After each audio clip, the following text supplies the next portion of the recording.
Here comes the nasty gram.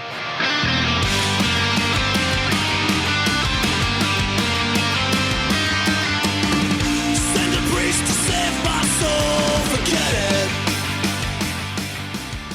Send a doctor, take my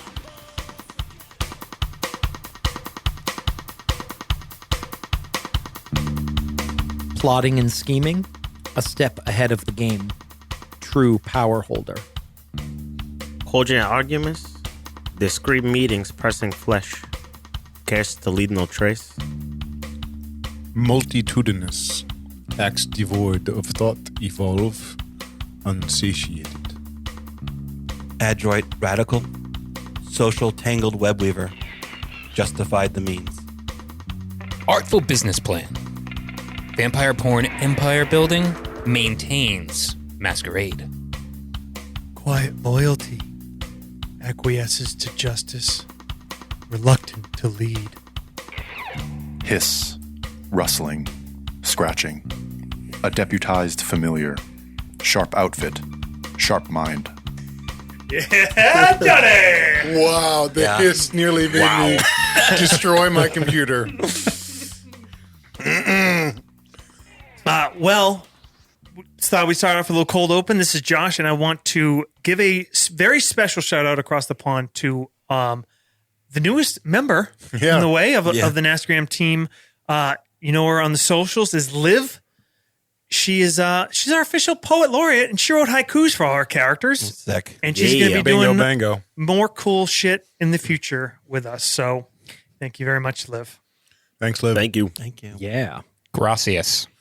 Well, this is Jake, and I was a storyteller for the Boston Masquerade.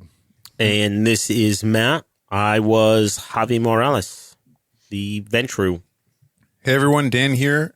I played Quintus Lazar, the Tremere Cutter. So typical. Did have to specify. Yeah. Hey guys, it's John. I played Z, the Bruja hacker. Hey, this is Ryan. I was Ethan Crane, Trust Fund Ventru. As Josh, I played Larry Murphy, the creep with a heart of gold and a cute possum. And we're going off to the Snack Shack. And it's a snack shack.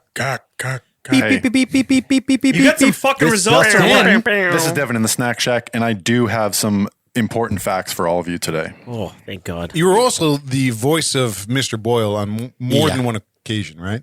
I was. Yeah, when you decided to show up. I also played Brian. Which Brian? Quintus's friend. Oh, that's right. Okay, hey, that buddy. Brian. Not the the first No, Brian. the one that got memory wiped by. Well, he still doesn't know he's Brian. It's okay. Starburst. Do you want it now? Let's fucking do it. All right. So I have a couple important little highlights I want to share with everyone. Nastygram John and Peter were the only ones who correctly guessed the value of one of the colors of Starburst. John guessed correctly with 21 red. Peter guessed correctly with 20 pink. Those are the only two that did it. Oh, like the exact number of any of the colors. Yeah. Yep. Can you refresh the listeners? Sure. Because So it's been so fucking long since you did this. listen, There was a lot of controversy around the count. there was some. It was held up in the legislation, but we finally got all the votes. Did you find some votes there? Fucking Uncle I feel like Donnie. he did. So there were 91 Starburst in this bag. All right. And I asked all of you to give me how many of each do you think are in the bag? Some people gave me percentages, and that's sort of what delayed it a little bit as well. Most people followed the instructions and gave a number. I just raised my hand for giving percentages. Also, I'd like to add that I doubled down. I did it twice. Once when he lost my results, and the second time. Just he feels petty the second time. So, special shout out, a highlight to a friend of the pod, Andrew. He took an interesting approach and just guessed 22, 22, 22, and 23 down the board.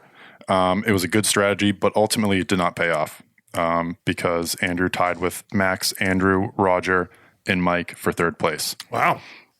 Okay. 22. The highest. So here's how It's like I. marking C all down the multiple choice. Yep. That only adds up to 89 anyway, right? So He was short, man. no, it's fine. I did it. How I calculated was the number of digits off of however many starbursts there was you were given a value, an absolute value. So if you're off by, you were lower than 2 on yellow, but you were higher than 3 on pink, you would have a cumulative value of +1. Make sense? Crystal. Is this Welcome back transparent? to the Instagram podcast. Yeah, I was just thinking, this is where on the podcast I tap the screen to fast forward a few seconds. Bunch of math Am I there yet? Yeah. Now I know why you like Pathfinder so much. In second place is Brittany with a value of 10. Dang. Okay. Well done, Brittany. The winner with a value of 8, known worldwide as Mr. Nastygram. He's not a doctor, but he played one on a podcast. Come on. Your friend and mine, Dan. Bullshit. Bullshit. Podcast is off. sir. No way. No fucking way. Sir. Oh, it's a very satisfying that look was- around this table. We all know there was the votes were wrong. Look at this. Fresh Starburst just for me. This- Not my winner. Not my winner. Not Hashtag not my winner. Not my winner. Not my winner. And a tropical smoothie cafe gift card. Yes. Thank you, Snack Shack. Wow. Holding it down. Don't thank me. Wow. Thank No, the you should. facts. You should. Yep. Thank Can you Snack Shack post for the that. math? Can you post the Yeah, I percentage? want to see math? this. I want to see that. Crushed it. I feel like you went with these number values just to confuse and tune everybody out, just so you could give it to Dan. He post also conveniently lost his first round. it. Yeah. Jealousy Oh, looks good on you, boys. Collusion. Failed to follow the instructions twice. I'd like to congratulate Brittany, the true winner. Yeah, true winner. Well done, Yeah. Brittany. Yeah. Brittany, I'll You share a cheated, Starburst Brittany. with you. We'll send Brittany some stickers, right? 'Cause somebody promised that. Sure. Heck yeah. We should send her one of these. Oh, wait, Jake should. He's her favorite fucking. Still remembers that. That's awesome. We have another fact is that we have these sweet the Boston Masquerade zines put together by John And they Liv. are And Liv. Yeah, Liv did a lot of the art or the Collaging? Yeah, the Layout. composition. There we go. Sorry, Quite adroitly. quite adroitly. cool. Adroit. Hey, how do you say adroit? Fuck you. Adroit. Adroit. Yeah. Adroit. That's how Quintus says it anyway. Yeah. Yeah. Anyone who I think we will send out these sweet zines. They'll be on the website digitally, also in a printer form where you can print double sided. But anyone who submitted questions or any comments for this little up, we'll send out I'll send one out. So just send an email to nastygrampod@gmail.com and with your address, then I'll ship it. We will spam you for the rest of your life. I will forward all of my spam mail to you. Wait, you're going to physically mail it. We're trying to collect the physical addresses of our That's what I'm listeners. saying. We're a bunch of old guys. That's how we work. What are we doing? No idea. Talking about the game we just played. Oh, yeah. Yeah, we just played a game of Vampire the Masquerade. So let's talk about it. We're going to have some questions that we go over from listeners. But before we get to that, my question to all of you, this game was at times a tangled web. I personally feel like there was a lot of side plots that I didn't get to explore. And I'm kind of curious what you guys feel you wish you had been able to kind of delve into a little more. You know, there were some kind of character elements, backgrounds, your touchstones, whatever. Who wants to start? I think one of the things that it's tough because you're kind of going in the plot, but it is nice to have touchstones to be able to like reaffirm your humanity. And we had that one home scene, one or two home scenes. But yeah, it would have been nice to kind of interweave that a little bit more somehow. But it's tough because it's like singular to yourself. So you can't, like, you're taking up everyone's time for your character. But it would have been nice to maybe delve into your humanity, like your how you touch humanity to a certain extent as a character. I think it's particularly hard in Vampire. We've talked about this a little bit, how solitary they are naturally. Yeah. And to run that in the game is challenging. And really, to me, in some ways, our touchstones were only facilitated by the fact that our background in Delta Green and things like that with home scenes, we were able to kind of interject them. And I think they're really good. I think they flesh out the character. I hope people find that they're interesting and kind of shape how they see the characters and their actions. But yeah, it's there's always content there. And maybe it's just our job to give you that, Jake. And if you can kind of run with parts of it, good. If not, you got to leave it by the wayside for the sake of a forward trajectory. Yeah, I think more than any role-playing game that at least I've played much, I think Vampire benefits from, in certain ways, from a smaller group at the table. And we had a pretty big group. And I think it worked awesome. But I think one of the things, because it is solitary, it's very role-play heavy. And I think that's just, we couldn't do too much of it. That being said, I had other stuff for Larry, like, the Session Zero and the home scenes. There was a touchstone I never even touched on, but I think everybody still had subplots they dealt with. We saw enough of their personal life or background that I don't feel anything was missed. Mm. Yeah. I think, I don't know how you feel. I wish Javi and Ethan had explored more of their sire relationship. Yeah. I thought we touched the insertion of Fang into Nick. I thought we touched that probably. Yeah, the embrace would have been a good touchstone for us to go back to. So I think that's more on us than Jake. Yeah. That Absolutely. didn't get in there. But yeah, that was the one thing I wish we had shown people. It's actually turn around a question for Jake. When you first started talking about this game, you had the idea of having sort of an initial session that was about how everyone was embraced. Yeah. Initially I had this idea that we would do basically an entire episode for each character that was a flashback to their embrace, because I thought that would be cool. And then kind of as it got rolling, I quickly realized, no, that's not going to work. It's just not going to fit. It makes the whole game just kind of drag on to, so many more episodes. But the other problem is I kind of hate when shows do that, when they leave you on a cliffhanger and then they back. and then they drop into a flashback and you're like, I got to wait a whole other fucking week or 2 weeks to find out what happens, So kind of in lieu of that, I decided to try to do a flashback thing. And I, in one of the earlier episodes, I told you guys to feel free to kind of insert these flashbacks, which I think we kind of forgot about. A little bit. Yeah. I mean, I think that maybe says something to the game, though, in terms of the pace it was moving, is that we were just following the line, and which is good. I think that probably is an interesting listen. Going back to your question, though, I think initially when I had made Quintus and you and I had talked, I had somehow imagined his sire maybe being more involved, but it became a more of a very periphery thing.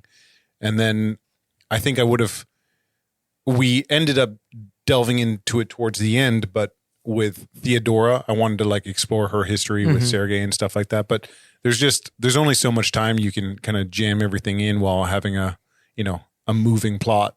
Yeah. I think ultimately the home scenes were great. And I think there was enough individual character stuff that was relevant to what was going on now, but I think we all fit in character background stuff or even some literal flashbacks that I think enough of it got in there. It's kind of interesting at the beginning of an arc like that, or any game that you're playing, you kind of you're always feeling out your character and everyone else's character. So it's good to have those flashback scenes to kind of rethink your character backstory and maybe even reinvent it a little bit and then put it back out into the world. And then as the plot kind of thickens and becomes more entwined and you're fast paced and you're getting towards the middle or top of the arc, you kind of can leave that behind. You've already built that up a bit, and throughout your role playing too, you've kind of built your characters. So, does anyone have any like talking about the flashback thing, would any of you had inserted any flashbacks, like in retrospect, like thinking about your character and kind of how they progressed? Like, is there any that you kind of regret leaving out? Like, I know Josh did one early on where we actually saw Boyle for the first time, which was cool because it kind of actually defined what that character was going to be like in a lot of ways that I hadn't really considered. And then John had one, you had one as well, right? With your parents. Yeah, the father. Yeah. So that kind of was like some insight to like, you know, some of Z's rage. Right. But I'm just wondering if anyone feels like there was maybe a flashback that they wish they had gotten in there. I do. And I think it goes back to the fight with the, I always screw up the name, the light bringers. What was First Light? First Light. Yeah. When we fought the First Light guy up in Maine and Javi caught that flare in the eye, it was like a day or two after. I think I mentioned it to Dan at Gen Con. I was like, oh, when that happened, I was like, I had an idea to have a flashback of how essentially Javi became Javi and not I can't remember my character's original, like his birth name. But he was turned during the Korean War, and there was the ship he was on was attacked and exploded. And I was like, it would have been really cool to go back to that for him to explore that when that flare hit his eye, that explosion of leaving the human life into the vampire life because he had to die in that moment. And it ruined all of his and his sire's plans of progressing in the Navy to gain power. And he kind of had to, that's what put him back in Boston, was that he didn't have anything after that. So like, but it was in the middle of combat. It feels really weird to like stop the middle of combat and be like, hey, everybody, is it cool if I take like the next 15 minutes to go back through this scene for my character? And then it was like, honestly, that's what Josh was for. Josh does all the editing. We could have just recorded that later on. Fucking put it in there. He would have put cool, like, you know, like airplane and machine gun. You just got to request it. You just got to request it live on the podcast, and then, you know. Yeah. So I think, I mean, that's one for me, for sure. Mm-hmm. Yeah, I think maybe I don't know that it was needed, but if I was going to put one more flashback, maybe Larry as Immortal. At some point, working animal control, maybe meeting Boyle as Immortal. I think, but again, I don't know that it was necessary. I think you got enough of it. You know, I don't really like that. To be honest, I can handle Larry being who he is as a Nosferatu. I don't like it as a human. Don't like it. Yeah, you guys are all playing vampires, and you're mourning for your mortal life, even out of character. Yeah. I mean, I think Javi mourned for his mortal life in character too. Yeah, I think you showed that a lot. Yeah, and that's the great thing about vampire, that juxtaposition, right? Yeah, I think you saw a lot of that with Javi, like kind of mourning his life, and then, you know, the contrast with like Ethan kind of embracing it was cool. Yeah. And then I feel like Z was interesting because he was almost like in denial. Yeah. And I thought that was a cool arc that we sort of saw play out. Like, I noticed that you always referred to everyone as like you vampires. Yeah. Like not including yourself, but then to have Z, like, you know, go to his gravesite at the end, and like, which was sort of like a acceptance of like, nope, I'm a vampire. Yeah. And this is what I am. This is a point actually that you brought up, Josh, and I think it's a valid one, but for the most part, I think it caters to everyone's character. You said that a lot of us didn't play our characters as vampires, which I don't necessarily disagree with, in the sense of our traditional scheming, plotting, like embracing the darkness that is a vampire, moving away from humanity, that kind of stuff. And I know you had some more thoughts on that. Yeah, I was actually going to bring it up sort of in response to one of the listener questions. Okay. Yeah. Do you want to just read the question now? Sure. I mean, if it makes sense to read it now. Because my comment about it kind of relates to it. It's a question to Matt, mainly from our dear friend and guest of the show, Mr. Dante. Also, check out Dante's Twitch stream. Yeah, that's right. At Mr. Dante and some of the crew here is playing Baldur's Gate. Yeah, we're playing it up. Yeah, Nerding it up. Streaming what, Monday nights? Monday nights usually. Yeah. What's it? Live with Mr. Dante underscores beneath the words, right? Yep, Mr. _Dante on Twitch. And they do it naked, guys. Yeah, definitely naked. Yep. So great comment. Okay, so what I need to know is why the hell did Javi Morales put Leonidas Turst into torpor? I know you can't trust a vampire and the egos are bigger than their lust for blood, but what's with all the treachery? What's with all the treachery? Perfect. 1, 2, 3, 4, 5 wise. Oh, wow. Okay. That's a lot. It's a lot to unpack right there. So maybe before you answer the question, in response to what Dan said, I had said at some point, I think as we were wrapping up or we had wrapped up, maybe we were at Gen Con, is I kind of feel like looking back, Javi was the most like what I consider a vampire to be. And I think I'm glad that happened because that's some vampire shit. And I think a lot of us were kind of playing a person that happened to also be a vampire, which I think worked for our individual stories and shit like that. And also maybe it made sense because Javi had been embraced the longest. The rest of us were relatively newer to Unlife. But yeah, I think it's hard to, it's just so hard to comprehend like what it would be like to be an immortal. Sure. You know what I mean? Yeah. Disassociate from and your I think humanity. the longer you are, the more and more and more you would view humanity as an other, as at a distance. But I think Javi in a lot of ways did that the most by what he did and what he didn't do and didn't say. The times when Javi would just kind of step back, because that would be what vampires would do all the time. Like They just wait. Wait it out. Yeah. Like when we were going to rush in and fight fucking this first light guy. So vampires, I mean, as much as I love vampire, though, it's a weird setting because like Dan was saying, vampires are solitary creatures. Like, and the thing that makes sense a lot of times is for them to kind of sit back and just wait until, I'm just going to wait until all these humans die of old age and that'll solve the problem. But like none of those things really make for a fun role-playing game. It's not a super fun role-playing game if no one wants to interact with each other, if everyone is stabbing each other in the back, if no one wants to be proactive, so I think that there needs to be a balance. It's the ultimate example of like, sometimes you need to say, what would my character do? And then you need to say, but what would be cool? And what would keep the the wheels moving. But let Matt answer it. And Dante also said, this is a comment, but hearing Kingsley Burke come back was super exciting. Also super sad because that means the boys back in the old days didn't succeed in thwarting the plans of Lydia Marlowe. True. They might have thwarted some plans. Oh, yeah. But not Kingsley Burke. He just waited them out. When Disney buys the rights, we'll see prequels all about it. I would probably actually watch that than a lot of Disney's other prequels. Yeah, I'd watch a 12 ep on Burke. Yeah. I'd be upset the whole time, but I'd watch it. Yeah. They'd find a much younger actor to do it. I mean, Javi's whole thing was he wanted power. That's why he was in Boston. He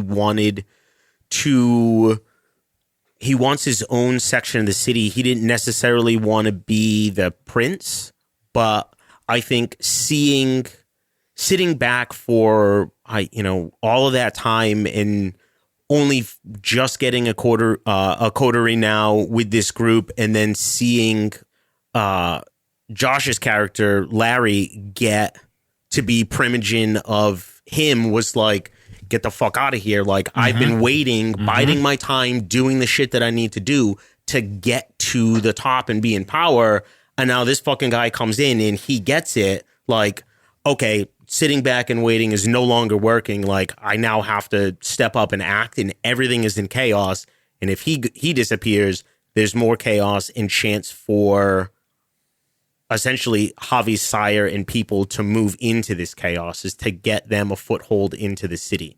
I will say, as a person, that was hard to do. I hated Javi for doing it, but as the character, I was like, this is fucking awesome. It was a very Ventrue power play. Yeah. So one thing that like kept kind of coming up with Javi, like Javi was in a lot of ways very compassionate. Like he cared about his coterie, he cared about his progeny, and he cared about like these mortals. Like you had like these social programs in place to like help mortals, you know, like so there was this kind of juxtaposition between like him trying to gain power, but also trying to kind of be human or be humane. Even if, you know, you look at them more like pets that you're taking care of, you're still trying to take care of them. And you had a couple conversations with Leonidas where the kind of theme came up that you have to pick one. You can't have your humanity and power. Like in order to have power, you have to give up your humanity. So you can't, you know, it's a one path or the other essentially. And that also kind of came up like in the casino, you know, kind of choosing like, well, I can kind of gain the favor of the prince by like letting this thing happen, but like I'm going to let this horrible thing happen. So that there was sort of a recurring theme there, and it kind of all, that's what it all came down to in the end. Like you had to choose, like, do you want the power of like being part of this, you know, big pharma thing with the rest of the Ventrue? And in order to do that, you need to remove him from the picture because he was going to give the cure out to everyone for free. Yeah. So you had, you know, it was that choice between like the power of big pharma or the humanity of helping everyone. Open patents. Yep. Yeah. Open patents or make a profit. Yeah. And in the end, it's power. The same choice that the U.S. government made.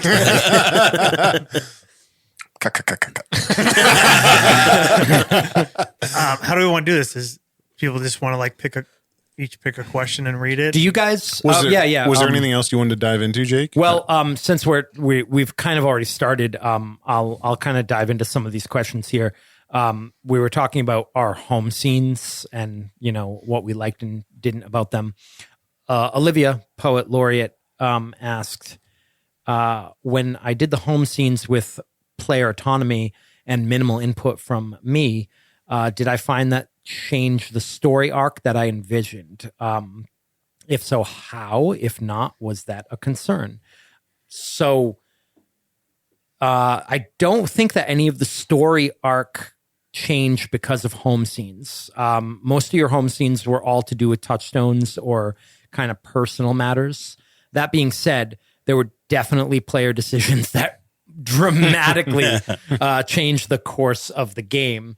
They weren't necessarily part of home scenes, but there were a lot of things that happened that I did not plan. Like there was a point in the game where I sort of said, well, I'm really glad that I've got like 3 weeks before the next session because I have no idea what's going to happen. And it actually ended up changing what I thought was going to be like a lot more episodes into being a shorter amount of episodes, which I think ended up working out in the long run. But literally it was, I think, 3 weeks between sessions. And for 2.5 of those weeks, I kind of just like thought to myself, I don't know what I'm going to do. I don't know what I'm going to do. and then it kind of came to me at like the last moment. And that was, the episode. Oh gosh, I wish I remembered what numbers they were, but the episode where like 13 or 14. Yeah. It's right after you guys got back to the city, from your trip to Maine. And, when Z, tells Fiona about, Boyle, and because I kind of had this idea that Boyle was going to be, you know, there and vying for control and power, but it made the game go away I didn't expect, which ultimately ended up being good. But I was just in a panic for several weeks, but that's fine. But then we ended up picking up with the meeting with all you guys split up and meeting in the 2 abandoned buildings and getting raided by the police. So, you know, between those 2 episodes was the point where I was like, this is not what I expected. And there was a couple other kind of minor points. And kind of on that same note, a couple people asked about Quintus getting infected. So Peter asked, how different would things have been if Quintus hadn't tasted Sergei's blood? Were there any plans that got derailed because of this? Now that's interesting because Peter saw it as that getting derailed and going the wrong way, but then someone else, let me find it. Okay, Tom Charlie, Sir Tom had the opposite kind of reaction to that. He said, was it always your plan to infect one of the PCs early on? How excited were you when Quintus immediately tasted the infected blood? So, so Tom saw it as like, yo, you must have been happy. And, Peter saw it as, did that fuck up your plan? So, what's interesting about that is I didn't expect anyone to get infected in the first episode. And when Dan's character tasted the blood, I didn't know if I wanted it. I didn't know if I wanted it to infect him because it felt a little cheesy. Like he's using one of his powers and like, I'm going to give him this like crippling downside. You know what I mean? Like that didn't really seem fair, but I was, I kept it in my pocket. I was like, am I going to do this? Like, can just a tiny taste of blood, is that enough? I didn't know if I wanted it to be enough. So I was kind of like milling it about, like trying to decide if I wanted it.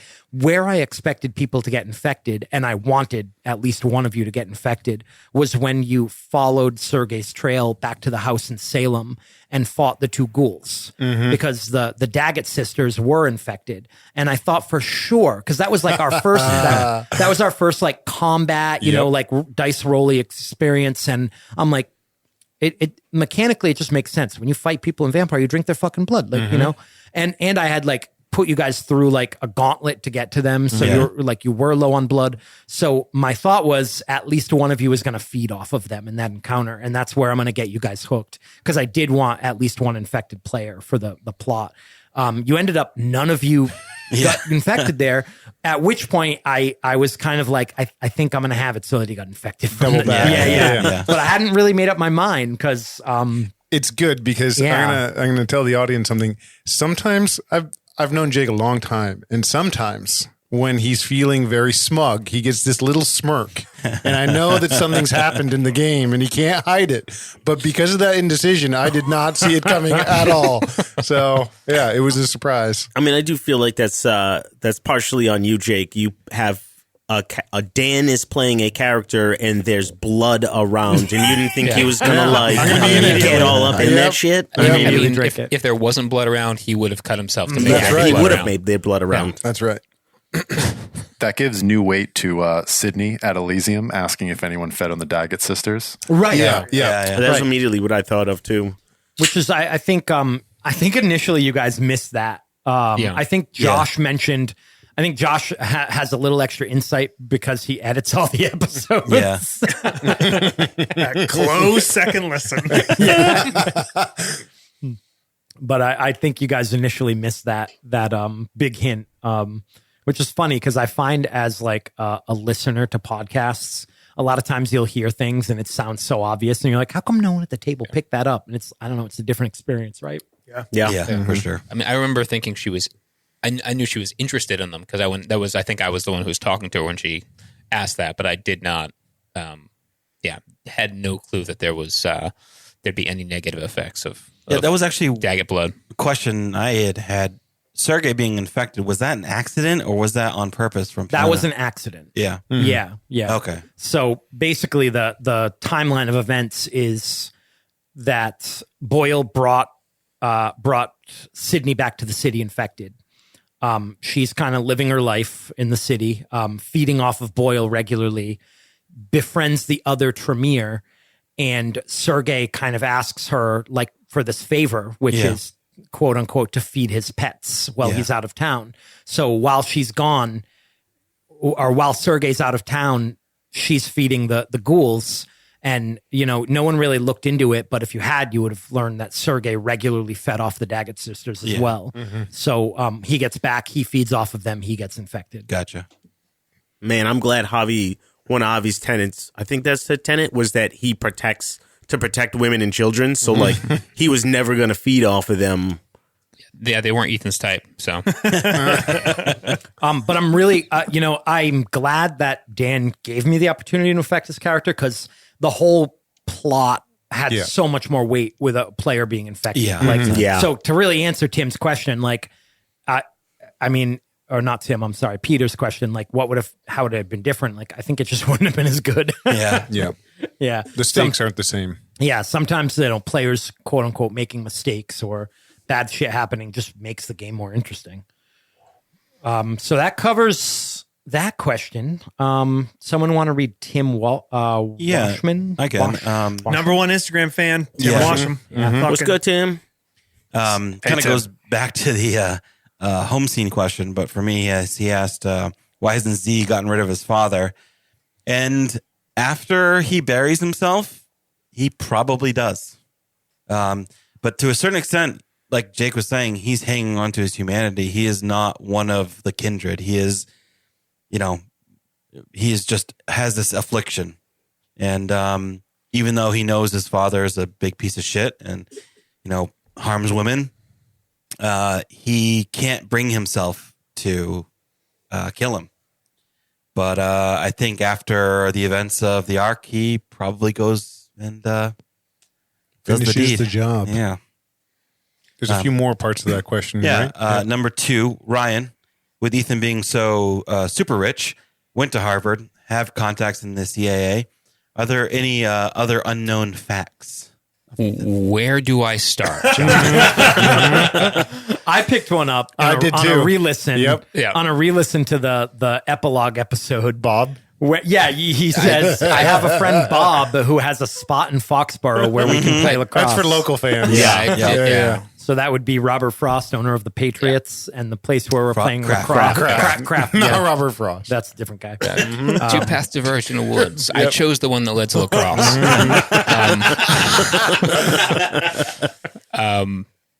But yes, I mean, Ethan was. I think I'll hit on a couple because I could really Deep dive. I could derail things. I've thought a lot about Ethan, but he did have a touchstone that we never got involved in the game, which was he was college sweethearts with the current mayor of Boston. That just never kind of played into the game. But so that was kind of like he still holds a torch for her. Big campaign donor. Before he became, and he does have the CIA contact who I think I might have named as CIA Rod or something like that, but a friend of his from Harvard, it's how he found out that vampires were real. And he found out that right around the time he was in consideration to be the Bachelor, which was going to be, and that was going to be the lead in to if we had done the embrace scene. Was he was trying to decide he was about to be the Bachelor, but was really having some struggles with the casting of it. He really wanted a lot more control in the casting than they're willing to give him, for I think reasons that are going to be apparent to most listeners. And then his buddy just dropped this top secret government information on him. And he's like, well, all right, That sounds fun. yeah, send me some names, and that's how I met Javi. And the one thing that I didn't think of until literally today, and it kills me that I didn't, was that based on how old Ethan would be in human years, he would have been at Harvard with Mark Zuckerberg. So he would Missed it. Yeah, man. You big blew miss. it. And Big Natalie miss there. Portman. And Natalie Yep. Portman. But yeah, that would have been a good way for him to. I was the first member of make some money. Facebook. Yeah. He was a ground floor investor in Facebook. Yeah. He made that happen. One more question from Tim. What would be the bad end for your characters? Basically, how could things have gone bad? Like, what would be an unsatisfying, or how could things have gone badly for your character in the story? Well, I don't think things could go a whole lot worse. But I did think of one thing. I was thinking that if he had kind of the virus had been unresolved, at least on his own terms, that would have been kind of a meh ending for him. You could have gotten Diablerized by Fiona. Yeah, I mean, I could have. There were a lot of options, but That was one of them. Obviously, the multiple possessions and the vampire virus and stuff it was all fun story stuff. But I think that would have been the one kind of bad or sour endings if he hadn't been able to. I'll add for Quintus, if anyone else had become Prince, besides Alexander, then they would not have been Diablerie. They would not have been lenient about the Diablerie of Sergei. I would have had to straight up not go to that meeting, right? Because Alexander was a Diablerist, and sort of almost accidental scenario. Yep. So he had, so he felt he understood. Who did he diablerize? His sire. Woof. Who was trademark? So I kind of like many. I had this idea of doing a flashback or something, but I never did. But the idea being that when the Gangrel and Bruja left the Camarilla, his sire was part of like the driving force to leave, and maybe tried to kill the prince. Wow. And he fought with her. And in the fight ended up diablerizing him because he lost control. Yeah. Cool. Answering Tim's question, anybody else? I think for Z, it would have been if he hadn't at least tried to, well, he successfully did throw everything into chaos, but, a lesser storyteller would have taken what I had done and just had my character be eaten by Boyle or whatever. But it was a testament to Jake and the rest of you guys for kind of taking that on the chin and playing with it. But had he not taken the opportunity to get to that point, and then I think over the brink, that's kind of what pushed him beyond the us versus them, humanity thing, is realizing what he had done and trying to resolve it. But had that just kind of let that lie and not be a character point, and then just kind of go along with it, would have been kind of a lame end for Z. I think for Javi, I think going the route of Galconda would have been a failure for him. I also think that. Did you ever consider it, Matt? Like as a character, like did you ever think maybe I'll push him that way? I did actually. I thought when Jake first mentioned it, I did like a Google search just to figure out what the fuck the word meant, because he said it I think the first time he said it in character, in game, and I was like, I don't know what the fuck that word is. I'm going to have to write that thing down. And then didn't spelled it phonetically, which did not yield Google results. So I had to wait until like the second time he mentioned it, and then I was like, oh yeah, I got to fucking find out what that is. Looked it up and was like, oh, actually, that is something that I think would interest Javi. Like he doesn't, I don't think this kind of goes back to Dante's question that I don't think I fully answered is why did he put him in torpor is he didn't kill him. I think that's still a struggle for Javi, is using that blade, put Leonidas into torpor and didn't just kill him, because I think Javi's still, there's a piece of him that hold on to hopes for that. Like he wants to gain power and like make things. But after that, he'll bring him out of torpor and figure it out. I think so. I think there's that. Like there's that little bit of hope for him that like he wants to. Yeah, look, Leonidas, we did it finally. Yeah. Everyone else is dead but you and I, but I did it. It's got the makings of the classic villain, right? You're trying to get to the right place by doing the wrong things, or that kind of stuff. It also may keep Leonidas safe as this virus spreads. Yeah.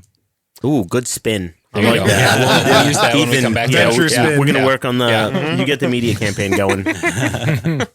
I think for Ethan, and a couple kind of, I think a couple sessions in, I kind of switched him, his angle to being just, he's kind of lonely, which is why he became a vampire. So I think that the worst thing for him would be, especially Javi, but a number of the coterie not making it out of that final confrontation with Fiona. So yeah, the kinship getting a couple holes in it. Yeah. It's sinking the kinship would have really. But he asked in because I was glad I listened back. Did I ask somebody if they kept the coat? Because that was going to be if he didn't make it out of there. There was the after scene for him was going to be a lawyer who showed up and was asking who had these kinship jackets because they were going to be they were. That was how to execute the will. You asked Z if he still had the coat. Awesome. Yeah.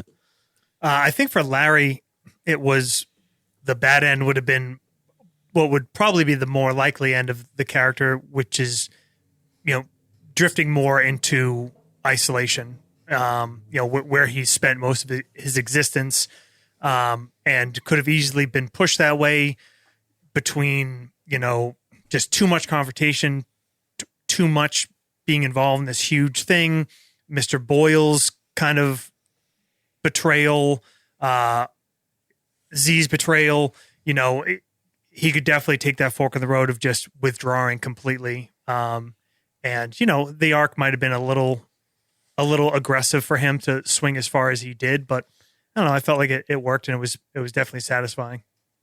Cool. Josh, while we're talking about Larry, I kind of had a question for you. During our session 0, Larry was a much different vampire. Mm-hmm. There were a lot of changes between session 0 and game 1, mainly because I don't think I fully grasped how much of a creep and weirdo that you were planning on playing, and you ended up kind of dialing it back. I'm just wondering, if you want to talk about like what your initial vision. He dialed it back. Yeah. What sort of initial vision and where he ended up and how you felt about it. Yeah, I was honestly going from the session 0 into session 1. We had a little like back and forth, and it was kind of like Jake was like, "That's a little bit much." Well, you know what? The red flag was like session 0. I guess I didn't get like how crazy he was, and then like in like a text message, you were like, "I'm thinking about taking this flaw where I only eat body parts." And I'm like, hold on a second. So I had a version of, I think I mentioned the session 0, like some of his inspirations were a couple X-Files monsters, Toombs, who is actually an animal control guy, contortionist, real fucking weird monster dude.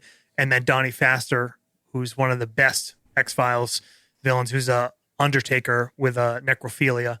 And he became very much monstrous. And when Jake kind of like dialed it back, I was kind of like, because like, we're playing vampire, and I kind of wanted to really lean into like being a fucking monster and like really that part of it. Ultimately, that would have been fun, but much, much less satisfying. And I ended up really enjoying Larry. I thought he was, I hope it ended up being, because it was for me, a cool mix of like, you actually could have a lot of empathy for Larry. Mm-hmm. Obviously he has some serious issues and, whatever you want to call it, but he's a creep and he's a fucking weirdo and all sorts of social issues, but he also was a good person in a way. All of your feeding scenes are so fucking creepy. So it's really intentional, right? Yeah. None of his creepiness is intentional, right. And that's where you can find empathy. But I wanted to walk that line of like, when I kind of dialed him back in, like where he kind of pulls you into like, oh, this poor guy, and then like do something kind of creepy, and you'd be like, but never like too far. So yeah, ultimately, I enjoyed playing him a lot more in this version than I think I would have. I think too, the Masquerade, Vampire the Masquerade, the role-playing game also has a category for that, and that's Sabbat, right? Those are the more monstrous versions of vampires, and that's where that I think would have fit more appropriately versus a Camarilla one. Okay, so going on, I covered one of Olivia's questions about the home scenes. She also asked, when we saw Ryan, or should I say Ethan's incredible OnlyFans and Possum Posse artwork, how gutted were you that you'd already ordered OnlyFans stickers. Don't worry, I already got the opossum opasti stickers, and the stickers will be continuously generated. Every once in a while, Josh will just say, "Hey, there's a sale on stickers. Send me stuff." Yep, pretty much every time there is. So I have zero artistic ability, so I completely rely on mostly Jake and John to create things, but now Ryan's in the mix. And basically, if you guys create something cool, I'll probably end up ordering a sticker out there. So Olivia also said, asking for a friend, what would your OnlyFans username handle be?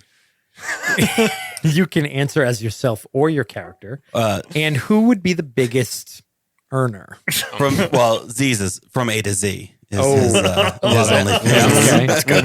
All right. I don't think he'd be a high earner though. He'd be in, like goth chicks would be into him. Yeah. Very niche. No, I mean goth guys. If I'm being honest, Z's the biggest earner because he's Rami Malek. Yeah, Rami Malek, and he's gay. Yeah. I came up with one for Quintus. It's Dr. Cuts with a Z. So, he's got a kink and he exploits it. That's a subgenre. Yep. Yeah. So you have to log in as a vampire for that one. Correct. Yeah. I think Larry wouldn't really get it. I think he would go with Possum Papa, and it would be mostly pictures of Johnny. But he'd make a ton of money. Like someone's cat Instagram. Yeah. On the wrong place. Yeah. They're just like baseball fans. I don't think I know what Javi's would be. Something daddy. Yeah. Poppy. Poppy, something like that. Yeah. Poppy, Yeah, maybe just Poppy. Yeah. But I keep forgetting. Big Poppy? I forgot like almost the whole time who your actor choice was. He'd make a lot of money. Pedro Pascal? Yeah. That's where all the money Good. is. Yeah. Good. I don't know. I mean, I could go with Glenn Powell's Top Gun call sign and make it Hangman. What about Nice. Hungman? Hungman. Could go Hummer Lover. I thought Electric E. Yeah. I think he Lots might. to freedom. I think he might be the biggest earner, but also we would find out that he's actually spending like 6 to 7 figures marketing his OnlyFans to make like 10 grand. He would be on the top of everyone's OnlyFans. Like just because he'd be gaming the advertising in his favor. It would not be getting the clientele he was looking for either. It would be very disappointed with where the money was coming from. But I guess that's life, right? Josh, you want to read Adam's question? Yes, Adam O'Connell. He had a pretty interesting question. I wanted to ask, did anyone ever consider playing a human character? I wonder how the dynamic would shift if there was someone who wasn't a part of the vampire scene but wanted to be like Jackal. Hope I'm remembering right. You were, or maybe it means chaotic. Maybe, yeah. But yeah, Chaotic, yeah. interesting. Playing a ghoul, or not even just a ghoul. It's tough to play a human. I mean, there's thin bloods, which I was kind of thinking about playing a thin blood, which is, you can day walk. Some of them can day walk, and you're less of a vampire than the vampire. But I think it'd be really hard to play a human in that sphere. It's funny. None of you played combat characters, but I think there were a few times with like minor fights where you realize like, vampires are way more powerful than a standard human. I was thinking that the big issue, it's kind of like in a D&D setting, if you play the scout, you're always on your own. Yeah. Like a human would have been a niche that you probably would have, your most useful qualities would have been outside. You're playing of your own the game. Yeah. Coterie, right? Right, So, doing things during the day. yeah, things like that. And it would be useful, but I don't know if it would be great for like party cohesion. It would be, especially like podcast wise, it would be better off of that because there would be a lot of separate stuff. It would be interesting to play a human who wanted to become a vampire, and maybe was a ghoul. And I think that's what he's referencing, like chaotic, somebody who's kind of knows what's going on and wants to be a part of it, but isn't fully yet. Yeah. And maybe if they were enough of a part of it to be a different voice, to maybe occasionally bring the connection back Right. to humanity. It would have been a cool foil. Yeah. Yeah, it would have been tough to pull off, but I think could have been really cool. Could also be like, I mean, I can imagine a cool moment where like the human gets injured so badly that you have to turn him on the spot. You make the decision, right? yeah. That would have been a cool moment. Then get in trouble with the prince. Yeah, right. Exactly. Yeah. So it could have been really cool. Ultimately, I think I'm glad you guys didn't, mainly for what Dan was saying about like so many side missions, where like everything they're going to do is going to be during You would the have had day. to ignore the entire part of having a human on your team. That would be the entire advantage of having a human. It's like, You hey, gotta you're kinda- going to hang with us. Yeah. You're going to be up at night. It'll be great. I mean, if you imagine any of our Dark Legacy characters like in this party, you just get annihilated. Like, yeah. Next question. Who wants to read Michael Claudio? Yeah, he's got one kind of direct one for me and you. Mine is simple. Josh, how'd you like getting to play Old Burke again? I really enjoyed it. It was great. I think I had a lot of fun with Burke in that arc, and I think it was cool to revisit him because I think Burke in that arc wasn't evil. He wasn't an awful person. He definitely had flaws, but I think he wanted to be a better person, and that's why he gravitated towards people like his brother and who was the main NPC? Marlo. People that kind of were all the things he wished he could have been, but instead, what he got was these supernatural gifts, which allowed him to use his natural talents To tap into the darker sides of himself. to become Yeah. fucking evil. Yeah. I think he is pretty fucking. Yeah. I don't. Maybe there's still a couple traces of humanity, but I think he's pretty far gone. He's out the deep end. Talking And it like was- 2, maybe 3 humanity. it was fun to revisit Yeah. for sure. And for Jake, question for Mike, for you, was Alexander more of a Jon Snow? I don't want it. Or a Batman, I'm not the prince you wanted, but the prince you needed sort of guy. So, I really did not have a plan for who was going to be the prince after we lost Fiona. I did plan on, her dying. And I thought the second half of the game was going to be a kind of fight to see who became prince. And I imagine that you guys were the kingmakers, so to speak, the coterie with enough power and influence to push for one person. And I thought that there would be several people vying for that. I thought Boyle would be in the picture. I thought that Sean Clark would be contending. And I also thought that Lydia was going to be kind of contending for that. I wanted Alexander to be this kind of uniting thing, but originally I didn't really plan for the Anarchs to be a big part. So I kind of saw him as more of an outsider. So I think that because of John choosing to play an Anarch and the direction the game went with them becoming significant to the plot, like that's why he became, I would say he's more of someone who can unify. So, he doesn't really want it, but he's able to unify people. And that's why he made sense.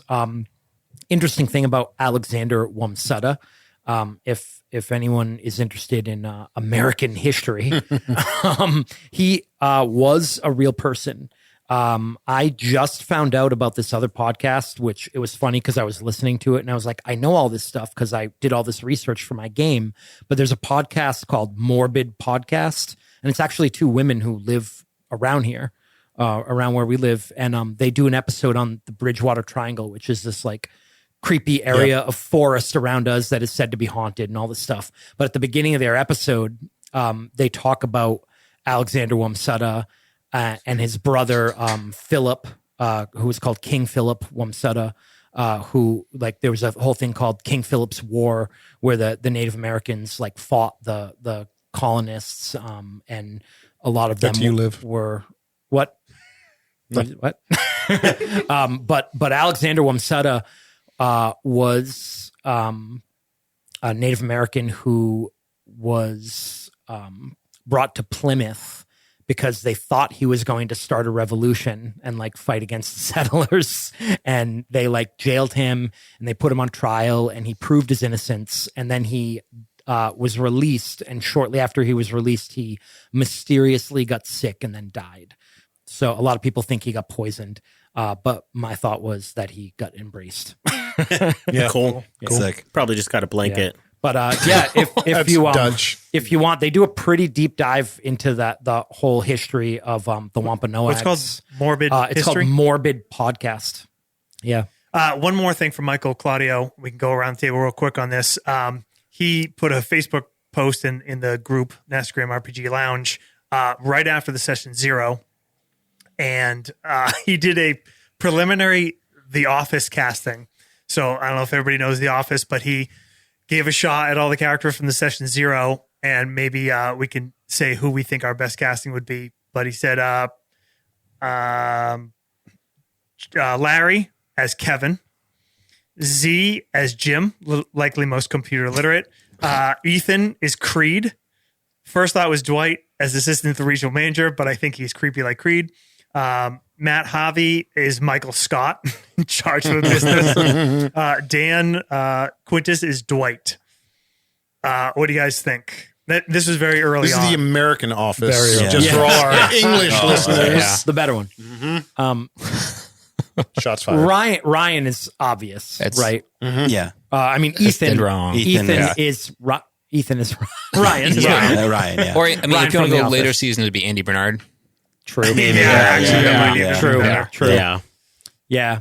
Andy's a good choice Yeah, as well. the Yep. Wanting to get everyone together and like Went to kids Cornell. meetings and yeah. Did acapella. Acapella, yeah. Oh yeah. I do think Larry as Kevin is pretty Yeah. spot that's on. spot on. That's pretty spot on. Yep. Or Krevin. He could have. Krevin. Creed and Kevin. He could have been Creed Combined. too. Creed is Creed's proper too weird. deliberately creepy. Yeah. Sure. I actually think Z is Creed Really? because Creed, chaos. a lot of times Creed just wants to see the world burn. That sounds about right. All right. What about Javi and Quintus? I think for Quintus, he could be Dwight, but I was also, I think I had made a comment on that if I had known about the Oh, I know who casting, he is. I wanted to do Robert California. Yes! Robert. Yes. Because there's a line what I where was thinking. Robert California says, like, don't mess with me, I'm the Lizard King. Like he just goes crazy. And I think that he, under that cool composure, Yep. is just madness. And That's what I was thinking Yep. too. Yep. Yeah.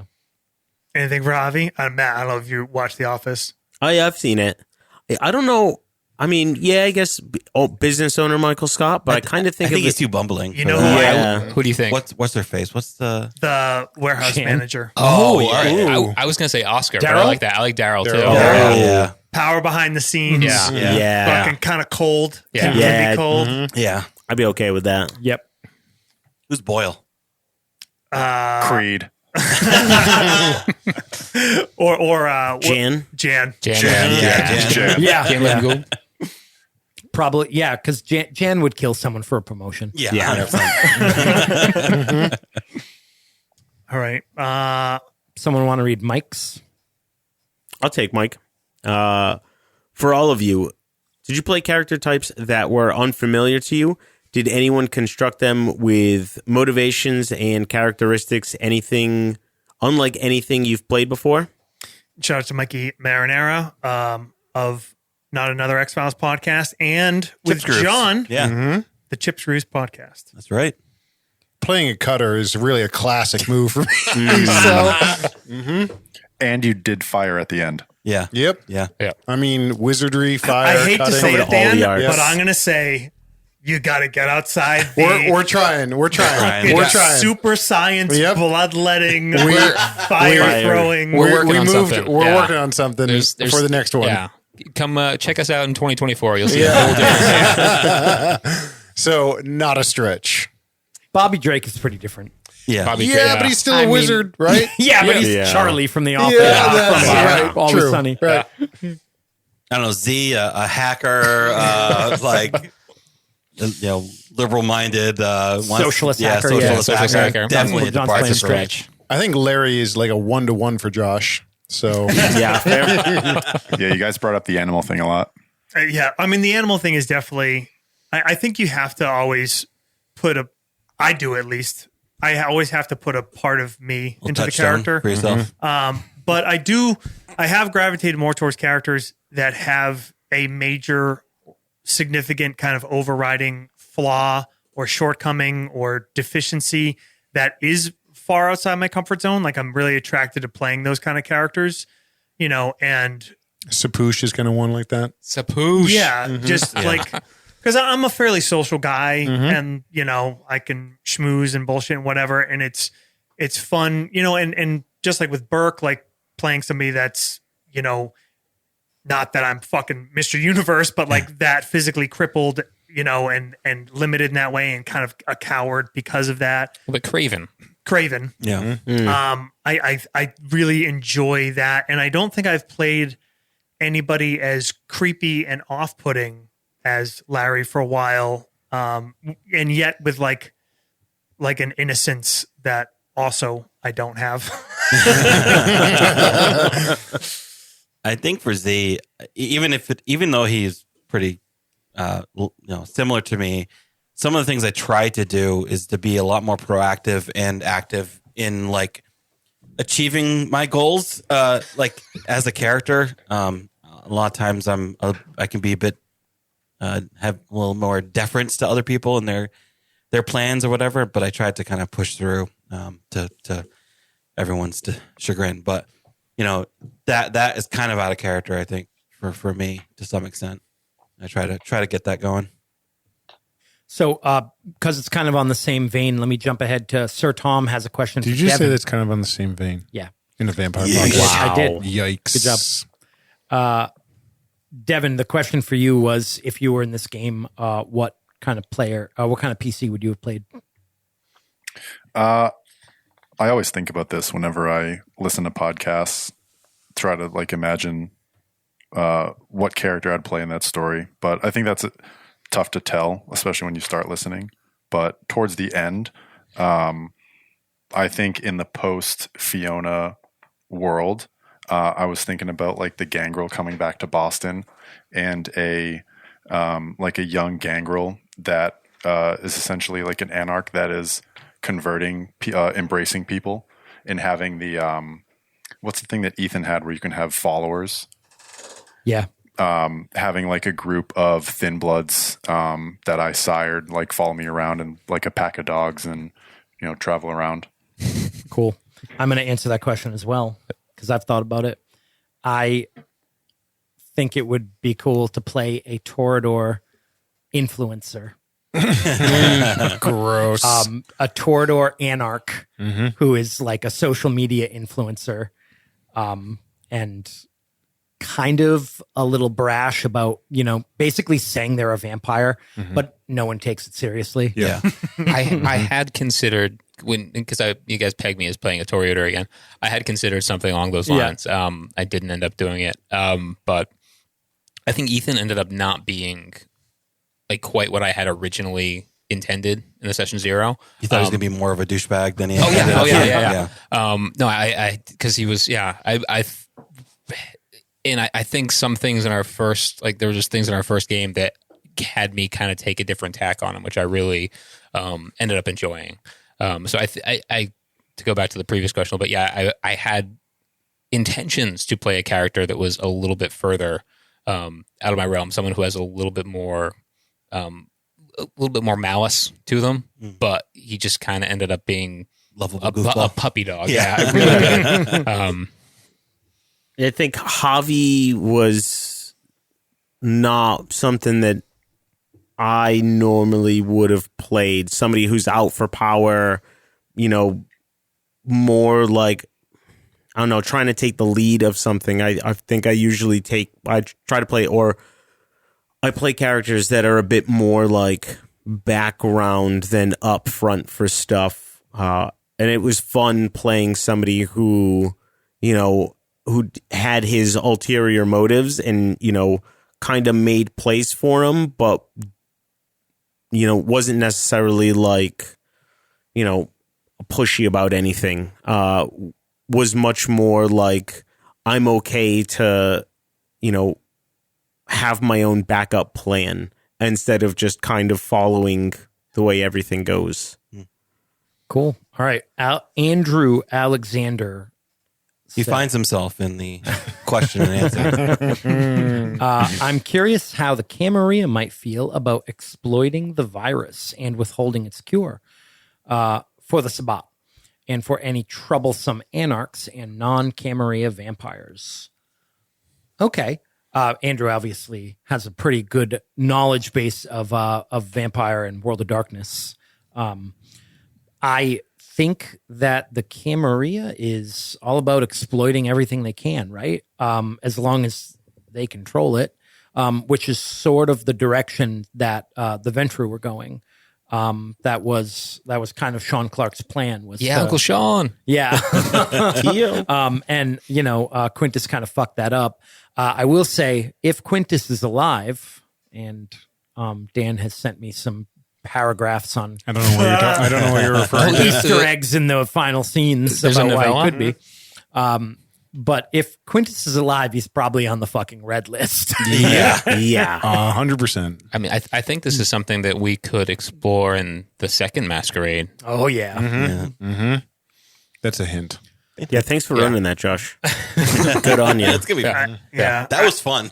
I do think more than any arc we've played so far that this one is the ripest for a follow-up. Oh, yeah. Because it wouldn't just be dragging on the same story. Like there's a real opportunity here for a new story built on the story that we already told.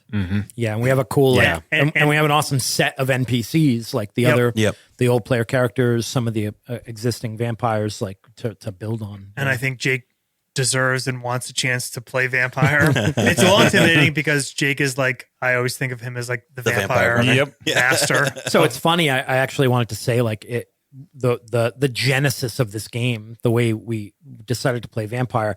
I didn't have a game idea. I wasn't like, hey guys, I want to run a vampire game. I think it was Josh and Dan who were like, we really want to play vampire. Yeah. and I was like, okay. And then stopped all right. talking and looked at you. Yeah. I was like, all right. We played it for years. Yeah, we played it for years. So it was sort of the opposite of how I approach games, which is usually I'll have an idea and I'll think about it for a while and then I'll be like, oh, this will work for this system, and then we'll do a session 0. But this was like, hey, here's Vampire, make it happen. So I took the 5th edition book and started kind of reading it for inspiration, and that is where the game came from. Like I read the hunger rules and I was like, oh, wouldn't it be cool if there was something that prevented people from regaining hunger? And I read like some of the clan flaws and I thought like, oh, it'd be cool if there was a Toreador who like was kind of like a fascist. Like their idea of beauty was like fascist, like order, complete control and order was their beauty. And I read the Tremere flaw and I was like, oh, like their flaw not being able to bloodmount people is huge because it would make them the obvious victim. Like people would want to feed off of them because it's safe, So kind of reading the rules of the book, like just sitting down with it for, I don't know, a couple of weeks, gave me some ideas to kind of build on, So it was interesting. It was a very different way than my normal approach. And it's a good question. Kind of follow up is we kind of went back and forth on what system we were going to play. Are you happy you went with 5th edition in the end? Oh, that's a can of worms. Bear in mind, we're still hoping for sponsorships. Well, one thing we've complained about a lot is the layout of that book is awful. It's terrible. really hard to find information.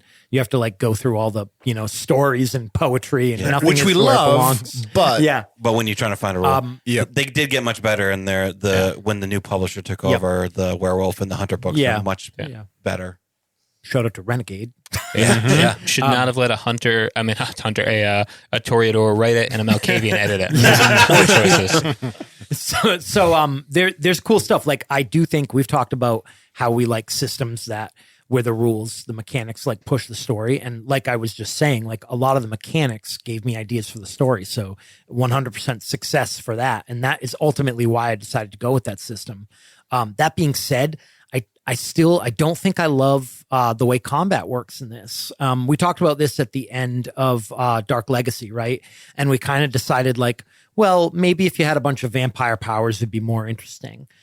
I don't know. I think our combats. I think the most interesting combat for me was when you guys were running from the werewolves, and that wasn't actually that was all that you. wasn't a World of Darkness combat. Yeah. Like we didn't use the rules. Yeah.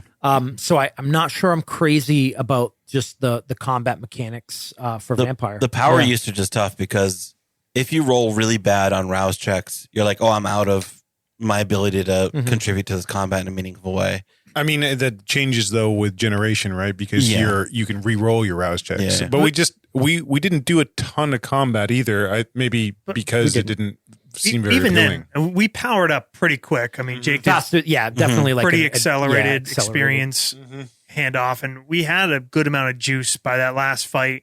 Plus all these extra powers from we got the drafts. drafts. Spelled with an AUGH. But for everyone. and part of it was Larry did go into a frenzy, but the comments were interesting, I think, to listen to and to play. But ultimately, there's just not enough options. There's no, you can't do things in combat. Say what you want about D&D. We've talked about it a lot, but if you're playing a 5th, 6th level character, you usually have a lot of different shit you can do. Yeah.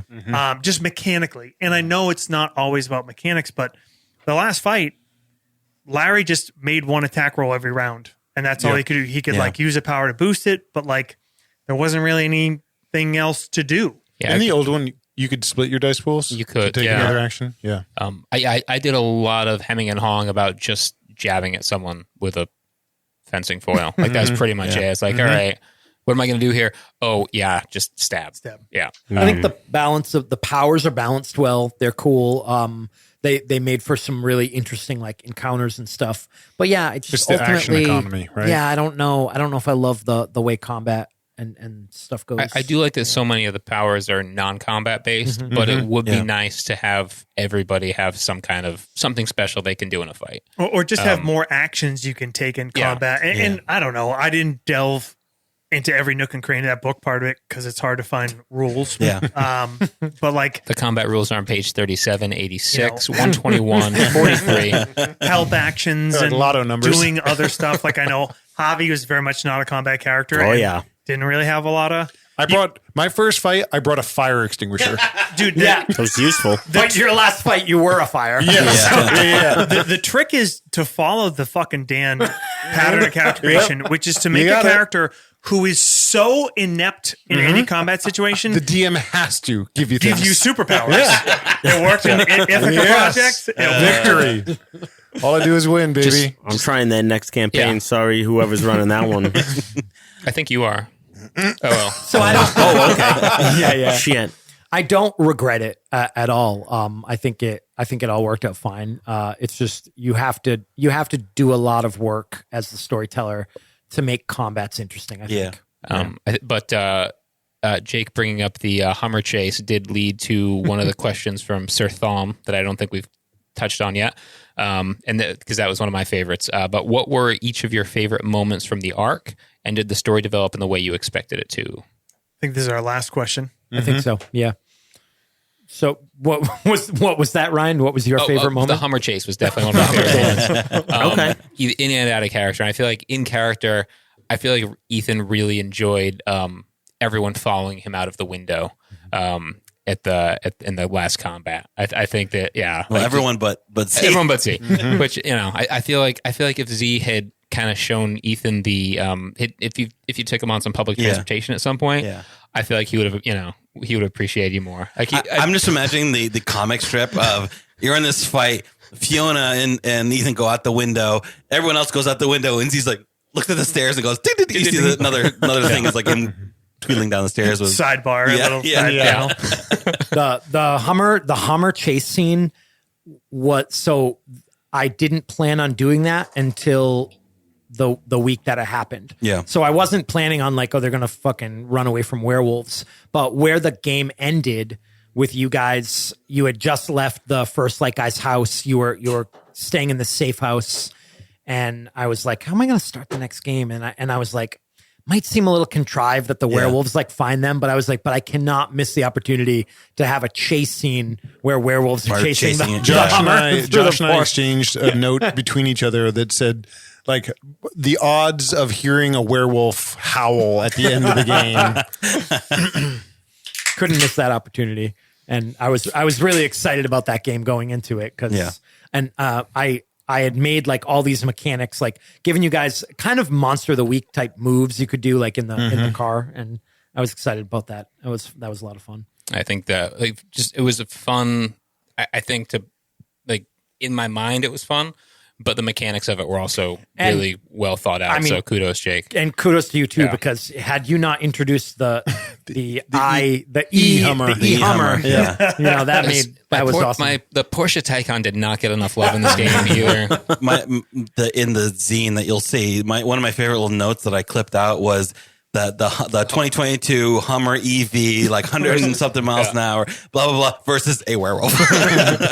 The Porsche had the license plate on that was I8A Ferrari, which was Steve Sanders' license plate on 90210. So it didn't come up, but that would if anyone asked, that was what it was. 0-16, deep trivia. 3.3 seconds. Yeah. Anyone else? I think one of my favorite scenes was actually the reveal that it was Boyle, because we were all focused on it being Fiona, and it was a really great pivot, I think. And I think for I know I saw that coming 0%. I did not see that. It's hard as a storyteller to surprise your players when you play with them forever. Yeah. Which is funny because I think you did mention that they had it was a broadsword. It was a claymore, right? A blade. A blade. A sword. And Okay. she We had knew she lots had of axes. Correct. Yeah. Right. So it was just such a natural. Well, what's awesome actually is that Josh is the one that introduced him having a blade. Yeah. Which was great, because Josh, in your flashback, you said that he had a sword. And I was thinking to myself, I'm like, fucking awesome. Like Fiona has swords, like we can do this thing, like the kind of deflection. And also it was Josh Burke, you talked about what powers the person on the video had. And I didn't tell you to say that they were like super fast or anything, but that it was funny because I was like, I made a note. I'm like, all right, Burke has Celerity. Or Boyle has celerity. Yeah. All right, cool. Yeah. That to me, it was just, as a player, it's always fun to be surprised. Yeah. And there were a lot of different moments throughout the campaign that I love. Like, there was there's lines that stick with you, and like, why not a Nosferatu is a line that just sticks with me too. So yeah, there's a lot of cool stuff that happened. I really enjoyed the casino when we're holed up in the room, the plan, and Z having his little side thing, but then going in and that whole like sneak in and almost succumbing to frenzy. That's a great example of like a high stakes Situation. moment that I think was great to play and I hope fun to listen to. That wasn't combat. I thought it was going to be. I thought for sure it was going to be a combat. There's a moment that I can see so clearly in my head. It's when the two groups are in the hotel rooms disassembling the weapons or just getting to them. And then Jake goes back to the hallway and he just in like Alexander Wamsutta looks over at Quintus, and I was like, oh, I can see that in my brain. Like the music sort of playing in the background, everyone's sneaking around, then just cut to just two guys standing in the hall. It was awesome. Yeah. Yep. Mm-hmm. I think for me, my selfish and non-selfishly, I think this was a pretty serious, and honestly, I just want to say this is one of the most fun games I've ever played. Yeah, 100%. Like, not just on the podcast, but just in general. Like the characters, the story, the NPCs, the how we structured it, the home scenes as a podcast, as a whatever the fuck product, as a thing we make, like how it came out, I think is fucking awesome.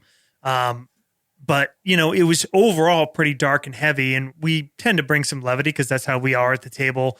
And I think the Ethan role in that specifically, the fucking jackets, the kinship, the fucking the Asian, the OnlyFangs, the Asian whatever band. I wish I knew the guy's name, but I was working at the brewery one night, and it was just like two somewhat regular customers I think we're the only people there. And one of them just is telling me the story about going to see Bandmate. And I'm just yep. I'm like, and wow. As he's saying this, I'm like, oh, this is just perfect character background. You're writing notes. You're writing it down on a napkin. And he art imitates life. And then when I looked at, I looked up video from the show we all went to, I'm like, oh, that guy, I'm pretty sure he was there. But when I looked at the crowd, I'm like, they all look like that guy. It was all like, all right, this is, Yeah, I love that little scene where you were pitching OnlyFans to Z. That was such a financial investor finding his hacker friend. Like, can you do this for me? You guys are both really good in that. Just figure it out. Yeah. And I think that levity was great in a game like this that is really serious and had a lot of stakes, a lot of drama, some inter-party conflict. Those pressure reliefs were great. And then selfishly, for me playing Larry, I think one of the things that was coolest for me was the relationship with Mr. Boyle. And I think a lot of that really benefited from Devin playing Mr. Boyle a lot, because there's something about working off a different person. And Devin did such a fucking great job playing Mr. Boyle. And it totally informed the relationship I thought I had with him. I had a little bit of an idea, but the way he played him, and I think that really ultimately related to all of Larry's character development, why he went more for being involved and trying to grow in a role as part of the Kindred and part of the Camarilla was out of those scenes with Devin playing Mr. Boyle. And that was really cool. That was awesome to have, and I imagine it was cool as a storyteller to be able to pass a NPC off and know you're going to get something out of it, different than you can just do having to run every fucking NPC on your own. When Jake pushed when Mr. Boyle, Jake as Mr. Boyle at the first Elysium sort of nudged Larry to step up and speak. That was that to me. I latched onto that, and that was the sort of just a small microcosm of a relationship that I sort of keyed into. But it was fun. I really loved playing Mr. Boyle. Jake gave me a lot of freedom to with the intros and things like that. We talked a little bit about sort of his motivations, but it was it was fun. I enjoyed it. Yeah, I think this arc is definitely inside the top 3 for me. I don't know. I don't know if I really have there were so many moments that were so cool to see between home scenes and how we all interacted through some of the stuff, some of the reveals that Jake had. There's too many for me to pick one. I really liked the way Javi ended in, stabbing Terst. That was, bittersweet. And that was probably one of the first times that I've done something as a character that I felt bad as a person. And for a couple of days, I was like, man, I did that. I feel bad for doing that, which I really enjoyed feeling bad about myself. I think those moments usually you have to talk to your storyteller about, because they have consequences, right? Yeah. And because I talked to Jake for a while about whether or not Quintus would destroy the cure, and whether that would be good for the storyline or bad for it. And we eventually kind of got to where we were. But I think selfishly, some of the possession from Theodora I regretted it from the beginning, because it was very contrary to what I initially set my character out to be. But then it not very cold and calculating that he was going to be. It was also that he was trying to be kind of radically independent from the get-go, but then invited this creature in, and it was kind of a moment of weakness, while we were trying to figure out how to get into that house. But the psychosis of it was I enjoyed playing with it throughout the campaign. And actually, a weird trivia fact: the quote that she kind of has about describing vampires at the very last session is from a musician, or at least partly from a musician called Ren, and he has a song about kind of the psychosis of good and evil in his head, and how to deal with that multiple personality. So that's where I cribbed that from. I wish we had done a little bit more with her. Yeah, I wish we had done a couple more scenes of you kind of talking to her. That would have been cool. Our whole Salem infiltration fail was pretty fun too. Yeah. Like that whole Yeah, I also, one other quick thing. I thought the whole, like, Larry has a way to get rid of bodies was just kind of a throwaway background thing. That was some great and the whole scenes. page thing. Yeah. Like, Jake really drove that being like an important part of like Larry's subplot. And I That Fucking mortician Salvador. was Larry from Session Zero. Was the mortician? pretty much. yeah. That ended up, and that was sort of like just kind of happened organically, which was cool. But that was a really cool, like, that ended up kind of being your like main side plot, you know? And I think it was sort of a metaphor for him, you know, finding himself. And it was cool that it also like ended up mending the bridge with At the end With in the Salvador. boat. Salvador. Oh man, never get it right. My favorite was the epilogue. I just thought it was awesome to like see what you guys kind of envisioned, because that was my opportunity to kind of step back and see how everything came out. And I was so excited, in particular for Matt's scene and Dan's scene, which they had both talked to me about. So I was very excited going into it. I was like, I really hope they don't die in the fucking fight, because their scenes are so cool. And the rest of you didn't give me as much ahead of time, but so it was awesome to like see what you came up with. And it was just great to see all of the personal character arcs kind of come to a very fulfilling conclusion. The Diablerie of Fiona was not planned, folks. No, that was not planned. Yep. The Diablerie by Fiona was planned. She was planning that. Yeah. It was kind of cool for Z and Larry to have that kind of same relationship now. Like, the Anarch and the sheriff and the Anarch. I forget what the Anarch thing is. Yeah. You guys have any final questions? Final questions or comments? Mine's a comment. It's a very public apology for my French accent. I promise. Are you allowed in France? Probably not. You know, that actually might be the truest thing to you as a a former citizen of the UK to shit all over French culture. 100%. Screw those guys. Fuck up their language, which is what the British do. Don't worry, you'll have another guy who has a very heavy British heritage fucking up a French accent in the mouth of the week. That's all from me. I have a question. You had told Javi once that the image of the skull with the snake coiled around it, that Javi had seen it before, but he doesn't remember where. There was a time Ethan mentioned something about one of his clubs at Harvard, and they had a symbol of he just said a skull, and he started the word snake. And I was wondering if anyone else hear that? Ethan, anyone out there? Were you part of a doomsday cult at one point? That was one thing I did. Skulls and Bones. Well, at Harvard, that's a Yale thing. Harvard has the final clubs, which are basically frats for rich. They're because they're too cool to have actual frats.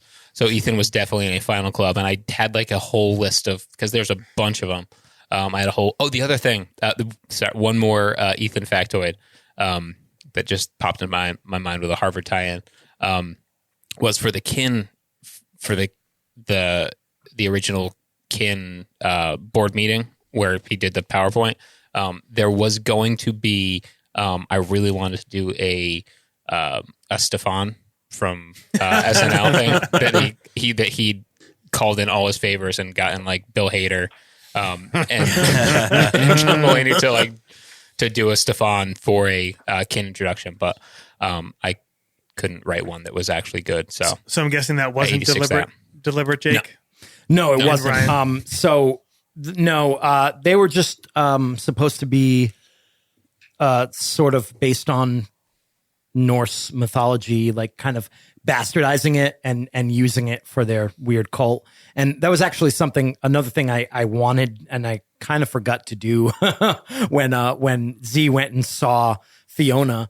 Like, I wanted her to basically be like, you've taken something that I held sacred and turned it into and used it for like your politics, essentially. Yeah. Yeah.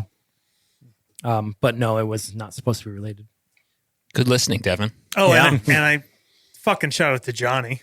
Oh, yeah, Johnny. Yeah. We all love Johnny. Yep. True. the MVP, the mascot, the main character of Boston Masquerade, the non-speaking hero of the Boston Masquerade. Mm-hmm. And shout out to the storyteller for not killing Johnny, because Yeah. that would have been a revolt. Yep. Yeah. Yep. I should have faked his death though, because he's a possum. He's lying on the ground. Yeah. Missed He's fine. opportunity. He's fine. He Should just have gets up and walks away. ended a session with him being dead on the ground. At the start of the next session, you just hear He just gets up and Scramble, scurries yeah. away. Yeah. It's actually funny. There's a very, very much more popular RPG podcast that I forgot. Somebody told me about this, and I remembered. Shout out to the two crew. That has one of them has a possum as an animal companion, Yeah. and I have listened to it. I completely forgot, but I feel like it's different enough. It's fun. Yeah, It was a fitting companion for him. yeah. Yeah. Any other comments, questions? We're wrapping it up. Does Peter Lim leave Boston? Probably. He's the so there's no Tremere. I was going to say, I like the idea that the Tremere have completely abandoned Boston, maybe out of fear of what lurks. out of fear of Javi. Smart. I also like the idea that a lot of new blood kind of comes in and invigorates the city. Also, I kind of had this idea. I never really got too into it, although there were some hints that Sebastian and Melanie, the twin Malkavians, were the same person. Oh, you never saw them together. Never saw them together. They always would say, like, you told me this, or, you know, he gave me this. Like, I never actually- saying my brother or my sister. Yeah, I did pick up that a couple times, and I wondered if it was a mistake. But that's Love it. very interesting. Damn. Malkavians. Fucking Goddamn Malkavians. Malkavians. Mind melt. If nobody has anything else, I'll end with a question, which Yep. is if we were to revisit this world in the future, and I might have painted myself into a corner as having to run it. And this will go to the listeners too, if anybody wants to say anything in. How much time do you think has passed, and anything you would want to put out there as something to consider for the next iteration? I will say I would like my terrible alternate character idea of Lighthouse Keeper. I forgot about that. Jake That was thankfully dissuaded me insane. from. That was so insane. I think that needs to be an NPC, a Malkavian Lighthouse Keeper. There's like so many fucking little islands like with lighthouses. Yeah. I don't think it would have been too much time to have passed. Enough for the chaos to die down a little bit. But the question really is that there's no cure, and a lot of the anarchs have been infected because they fed on the police. So what happens is, What kind of Boston are we going back to? do we kind of brush by and have that in the past of there was this chaos where all these anarchs basically went insane and frenzied and dealt with that. I have this like scene in my head where we just see this enormous warehouse space somewhere, probably underground. Just coffins. Coffins. Yeah. And it's just all the vampires that are in torpor that are waiting for a cure. Cure. Yep. It's pretty cool. Jake has been talking about a game called Legacy. Now, that seems like a cool game, a vampire legacy game. When we were talking about vampires just waiting out humans to get old and die, you could, following vampires as through their families, through their clans, as things develop, in the That world could be around cool. them. I don't think it would be like a continuation of this because it would get wacky. We'd be playing In the vampires future. in 25, 50. Yeah. It's like simulating 20 years ahead in your Madden game. Right. And it's like, I don't know any of these people Yeah. anymore. We had talked about doing like a vampire legacy game too, where you start at like 1600. Yeah. And if you make it to the next century, great. If not, you're progeny. Yeah. I would say if we continued like in this setting, I don't know, jump a couple years, nothing crazy. I would say 2 to 5 years. Yeah. It really depends on what you do with the virus. Yeah, true. I think the idea would be that, the edict went out that if you're infected, you're either killed or staked, and it's, kind of draconian, but it works, and there's a bunch of people still in torpor. Yeah. 2 weeks and it'll all be over. But I Talk about isolation. One sort of request I would have is I know we sort of said that there were new La Sombra coming into the city, but I kind of like the idea that Lydia is this kind of, she's not at Sabat, and she isn't going to outright betray the whole city. She's an opportunist. She's going to support them secretly, but not so much that it gets her hands dirty. She's still gonna be the primogen of the Camarilla. Mm-hmm. Maybe there's some La Sombra in the city that have nothing to do with that, and they just show up. And, she's fucking sneaky, and she's just gonna, Yep. always kind of play the middle. Yep. Yeah. It would be cool to play a La Sombra. Like now, Boston is kind of a haven for La Sombra, like castaways. Well, in the main meta plot, the La Sombra are actually like, and I said it near the end, like the La Sombra are considered a Camarilla clan. Yeah. Yeah. All right. Well, we don't do this often, but this podcast has to be edited and up for release in about 4 hours. Okay. Oh, yeah. Good luck, bud.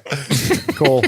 Thanks, Josh. Thanks, Liv. Thanks, everyone who sent in Yeah. questions. Thank you, Jake. Yeah. Thanks, This guys. was a thanks, fucking great game. banger. Great Thank you game. guys. Yep. It was awesome. I don't think really we made it enjoyed easy on you. Especially you, John. No. Yeah. I'm sorry, everybody. But I learned my it lesson. ended up being very fruitful. Yeah. Yeah, it was awesome. Thank you guys. Golf clap for Jake.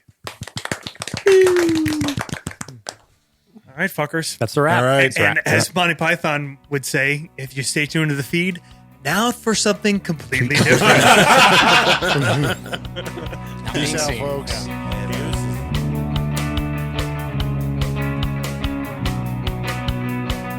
Thank you for listening to the Boston Masquerade on the Nastygram RPG podcast. Now we'd love to hear more from you. Find and follow us online. We are at Nastygram RPG on Instagram and Twitter, Facebook.com/Nastygram, or the Nastygram RPG Lounge for our community on Facebook, r/Nastygram on Reddit, and at Nastygram 2053 on YouTube. Or just go to the website, NastygramRPG.com, and you can link out to all those sites there.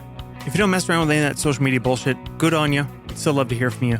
Email us at nastygrampod@gmail.com. And finally, no matter what, we would beg, implore, and plead you to rate and review us, preferably at Apple Podcasts or whatever it is they call iTunes these days. And also just talk about us. Talk about us with your friends, anybody that you think would appreciate tabletop RPGs, or just telling good stories. Thanks again, and we will see you next Tuesday.